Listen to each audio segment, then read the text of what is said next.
Hi, and welcome to Go10, Get Organized in 10 Minutes a Day with me. I'm Tiffany Spaulding, and I'm so glad that you're joining me today. This is class number 4 of the Go10 series, and what we're talking about today is big, bulky, fluffy, fat, hard to organize, hard to store things, and how to incorporate all of these things into your 4-section system. So the things that you're going to need for completing this week's challenge are your sorting templates, right? You made those either in session 2 or session 3, depending on how you sorted paper. So you need those. You're going to need your Purge Box, right? This is your handy dandy Purge Box. It's with you everywhere you go now. So as you come across things you'll never use, you can throw it away. You're going to need the same things we used last time: dividers, sticky notes, a storage tool, and you're probably going to need a whole bunch of small Ziploc bags or something similar.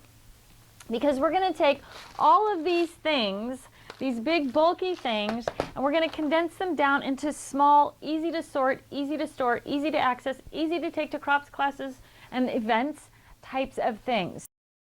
So I have all this stuff spread out on my desk, and I'm not going to have you watch me bag it up or put it away. So I'm going to take a little break away from the camera. We'll get it all sorted, and then we'll show you that next step. But I want to talk about a backstock box, essentially. So a backstock box is used when you buy a lot of something in a particular color, and it's almost always color, right? So this is a roll of blue sparkly burlap. It's 12 inches wide. It's really cool, but you probably don't need 18 feet of this at any one time when you're crafting, unless of course you're doing a particular project where you're going to use all 18 feet. But when we're talking about making a card, doing a mixed media project, creating a scrapbook page or something like that, maybe decorating a frame, you're not going to need 18 feet of blue sparkly stuff.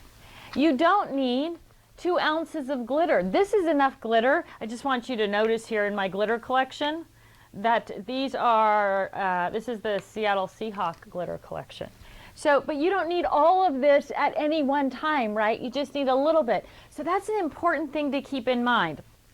What do I need with me? If you have a big thing of blue glitter and a big roll of this, and you have purchased, you know, dozens of sheets of blue paper, you don't need all of that stuff all at the same time. What you need to do is put enough of those things in with your working supplies that you know you're going to have plenty, and then you need to create a backstock box for the rest of it. So this would be my blue backstock box right here, right? You can just decorate the front of your paper storage boxes, or you could use pizza boxes or some other thing, and that way, well, here's another example, right? Silver, but not blue. But are you going to need, you know, whatever this is, a pound of bling at any one time for any one project? Probably not. You need some of it, but you don't need all of it. So in your silver backstock box, you would put the remaining, you know, this and anything else that you had that was silver that you bought in a huge quantity.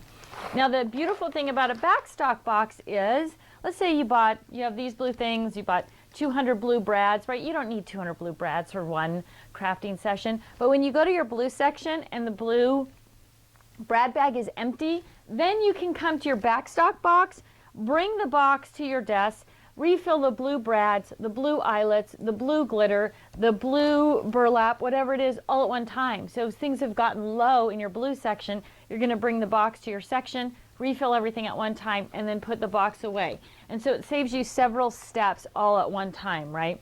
Okay, so I'm just going to take a minute off camera here, and we'll get all of this stuff sorted. So take a good look at all these crazy goodies that I've got on my desk here, and come on back in just a minute. Well, it won't really even be a minute for you, right? It's just going to be a change of the screen, and I'll show you what we've done to make all of these things considerably smaller.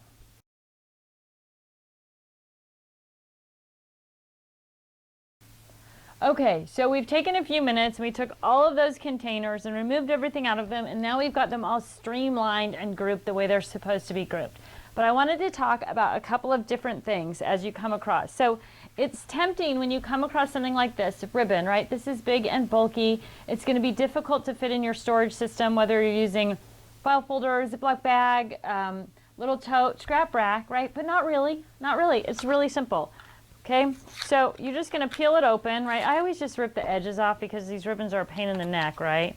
And then I'm just going to take that ribbon off the little roller. I'm going to be able to throw the roller piece away, I think.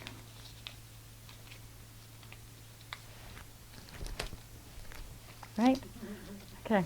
So now I'm going to take my ribbon, and I've just got a piece of 12 by 6 chipboard here, and I'm going to just wrap that football ribbon right around that chipboard. Now you could wrap it either way.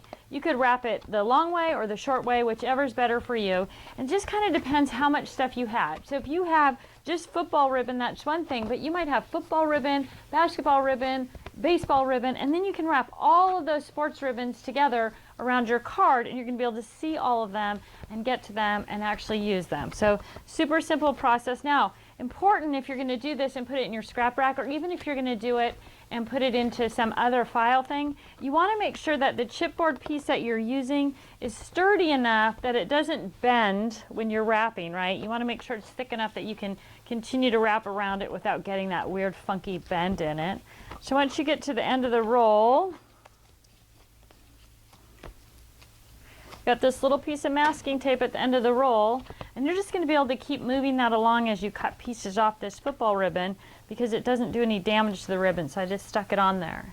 So now this is the only sport thing. I should have started with that, right? So after my little pile of sorting things, I had my sorting templates, sports. That was the only sport thing that I had, was this. So there's a temptation not to start your sports section, but you don't want to do that. Even if you just have one thing, sports, figure out how you're going to store it. So in this case, I'm going to wrap it around this board, and then I'm going to put the board, I'm going to wrap it around my finger with the tape. I'm going to put the board right into this, what's called a double extra long pocket, because I'm going to put it in my scrap rack. So now I've started my sports section. It only has one thing in it, but I'm ready to put it in my scrap rack. Okay? So that's one thing. The other sort of difficult thing is stuff like this, right? This looks like a big and bulky and heavy, and how are you going to put that in a container? But again, now this is just a metallic, right? So over here I have my metallic sorting template, gold, bronze, copper, silver, pewter. I opened up that little container that this was in, big and bulky. Now, truthfully, this isn't so big and bulky that you couldn't just slide it into a big pocket, right? This would, if you're using a scrap rack, let me slide the back in here before I'm, it's going to slide right into a Fantastic 5 page or the Fabulous 4 pocket page. If you're using something like we talked about, right? So here's an example of, you know, all your blue things in a Ziploc bag. If this was your metallic Ziploc bag, you could also just pop this in that way, right? You don't actually have to take it out of the container, but it takes up a lot of space that way. So if you're in space conservation mode, here's another option, right? We talked about different options. So here's blues and greens in one of these little collapsible cases as well. So you could slide that in there if this was your metallics case. But these are going to break down really small. It's going to be so easy. I'm going to take the back off, and then I'm going to dump them out. There's all these little brads in there with the corners.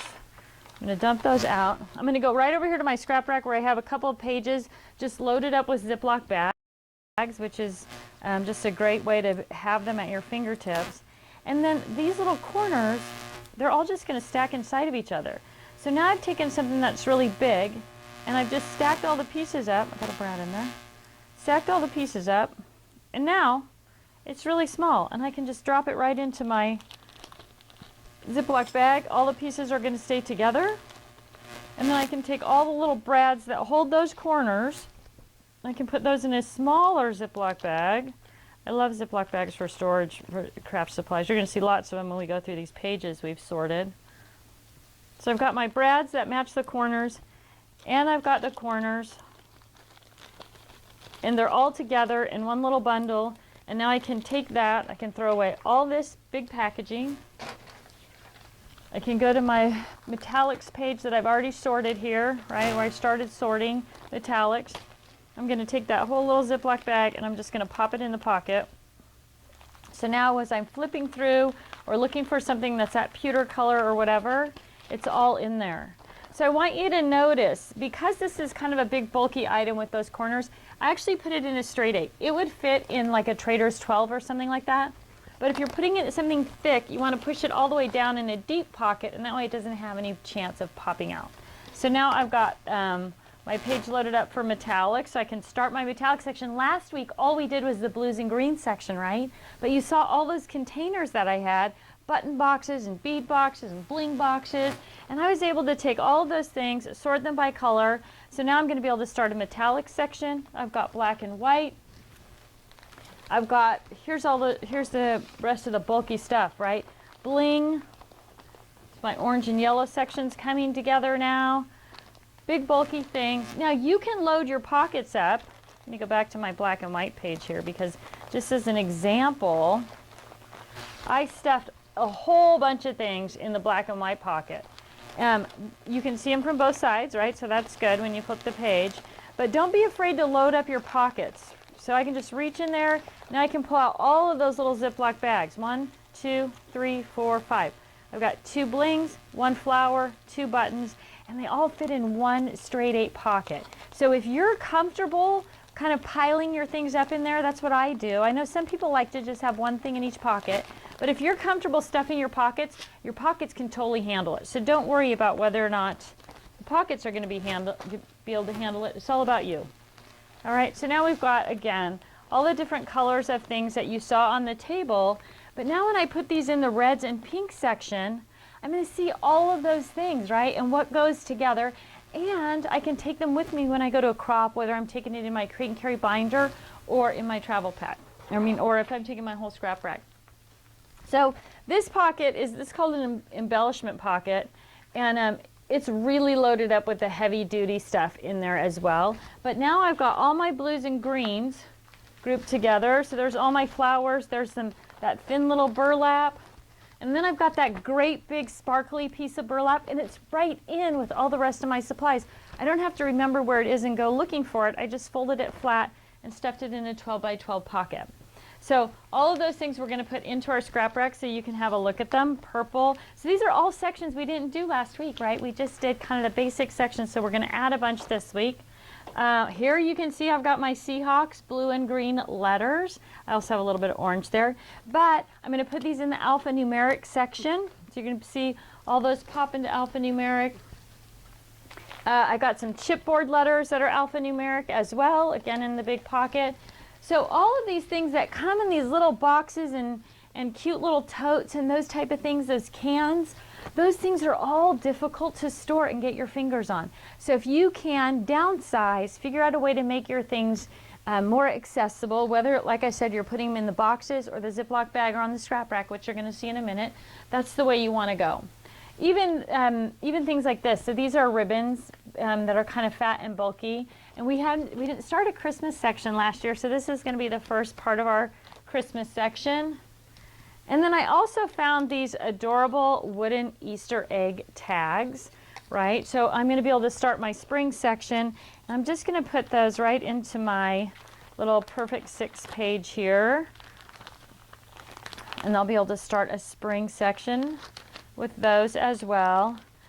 So I hope you're getting a good idea about the bulk, right? It doesn't matter what it is. Once you can take it out of the containers and you can kind of pare it down, then it's going to be easy to store with all the rest of your things. So now let's bring the scrap rack over that we started working with last week.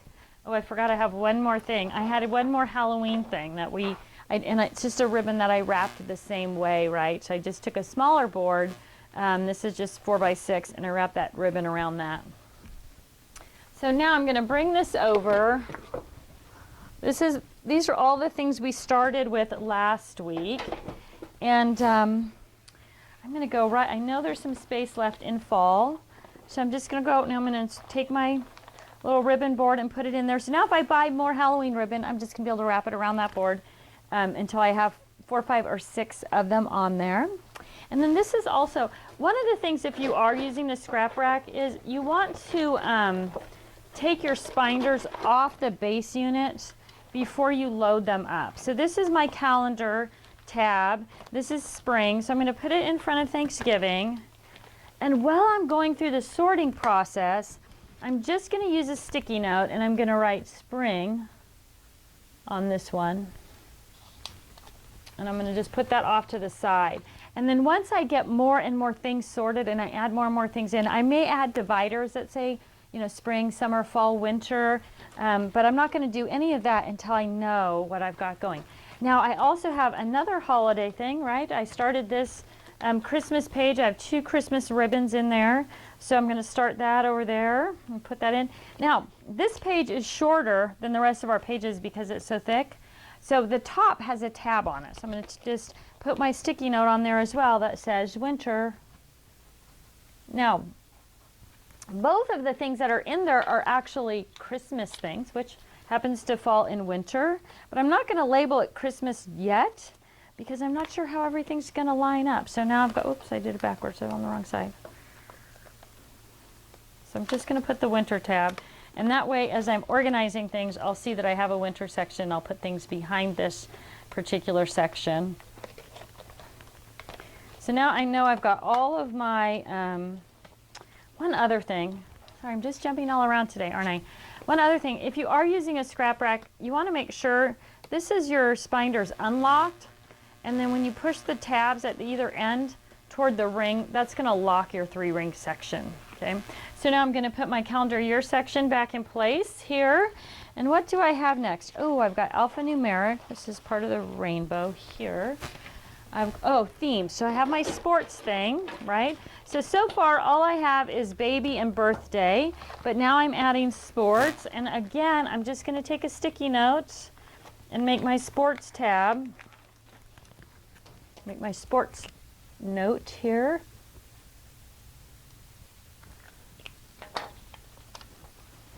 Close that up, lock it, add the little sports label there. I can put that back. Then I know I've got some alphanumeric to add on here. Now the alphanumeric that I'm adding, here's another trick if you're using a scrap rack. Let me find my bone folder. Where is it? Right here. The spinders stick really hard to the scrap rack. So if you take something like a bone folder and put it between the Velcro on the base and the Velcro on the spinder, you're going to be much happier removing it. So I tend to put my bigger things toward the back and the smaller pockets toward the front. So I have several different things going on here for alphanumeric. I've got a 12 pocket page, I've got the embossing page, and then I've also got the 8 pocket page. So the 8 pocket page is going to go closest to the back here. And then I'm going to put that 12. And I usually always put the embossing, the embellishment, the thicker pages on the top because they are that little bit shorter. So now I've added all of these things to my alphanumeric section. I'm going to put that section back on the base unit. Flip it over. I think I'm done with all my themes. I'm done with all my holidays here. So now I'm going to add to my rainbow section. So we've got rainbow, and all I have so far is blue. This is a big solid pocket, so I'm going to put all those blue things in together here. So I've got the big pocket for blue, and then I've got this long pocket already in here. I'm going to add another long pocket and a 4 square pocket.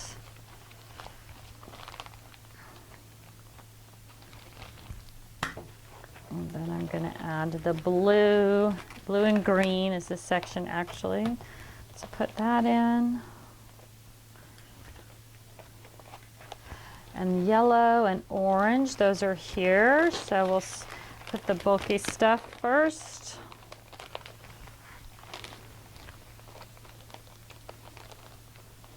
And then the smaller things. And then we've got the reds and pinks, I guess, let's say. Got all those cute flowers, right? So remember, all those cute flowers were in that painter's can and in that box, and I would have to dig and search and store all those containers, but now I've got everything all flattened out and easy to get to. And I'm going to put the purple back here with the blues. Past the blues, I guess, right? And I'm going to finish up with blacks and whites and metallics. So that's actually how I have all my things So there's the metallics.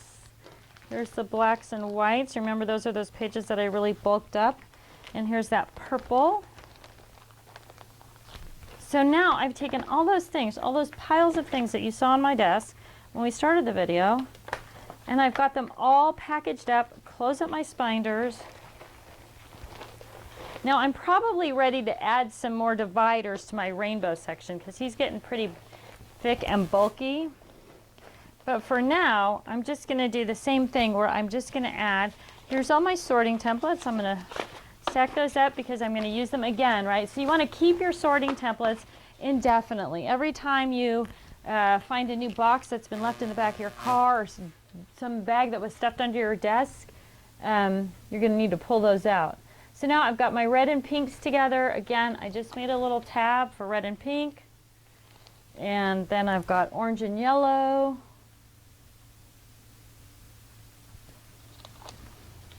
Moving down, orange and yellow, blue and green.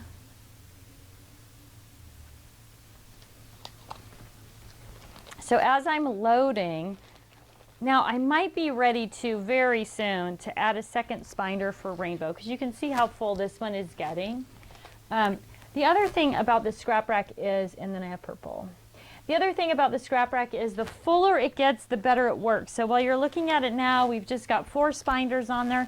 Most of them are pretty lightly loaded, but as we go through this whole process, you're really going to see how it all works. I also forgot I have black and white. Put that little tag on there. And my metallics.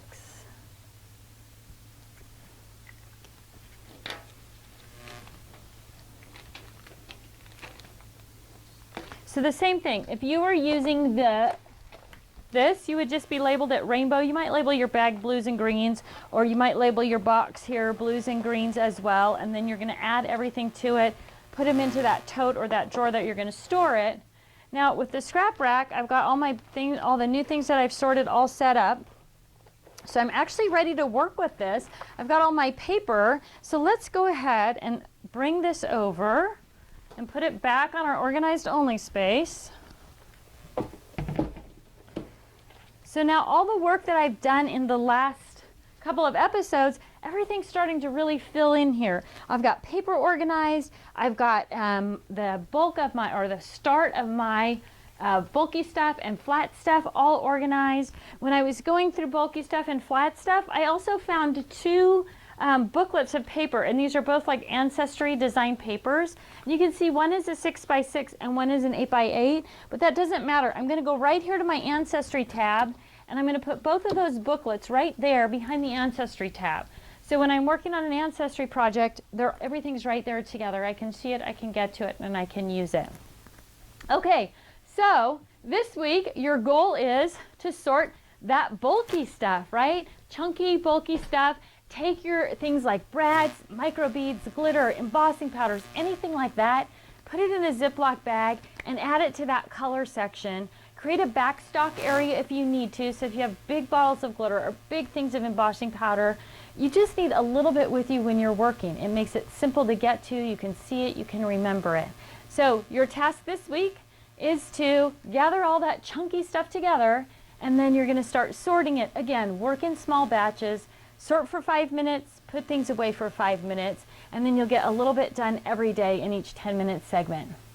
Thanks so much for joining me for Go 10, Get Organized in 10 Minutes a Day. Have a really productive week, and I'll see you next week.